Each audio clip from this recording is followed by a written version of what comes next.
If battery replacement and the relearn procedure don't resolve the key fob issue, the problem might lie with the car's receiver or antenna. Inspect the antenna, typically located in the door handles or trunk, for any signs of damage or corrosion that could interfere with signal reception.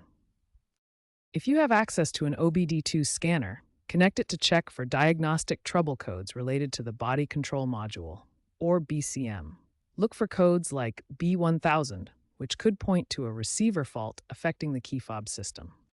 If you suspect issues with the antenna or receiver, professional diagnostics at a Honda dealership are recommended. They can accurately identify and repair hardware faults while preserving your vehicle's warranty. Looking to the future, Honda is transitioning towards smartphone integrated keyless systems. The digital key feature through the Honda Link app allows you to lock, unlock, and start your vehicle using your phone, reducing reliance on physical key fobs. Additionally, upcoming Honda Accord models are expected to feature wireless charging capabilities for key fobs. This innovation would eliminate the need for battery replacements, using electromagnetic induction to keep the fob powered.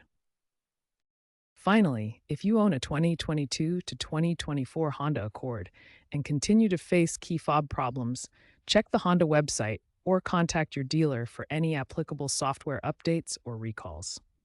These can often resolve firmware-related issues affecting the keyless entry system.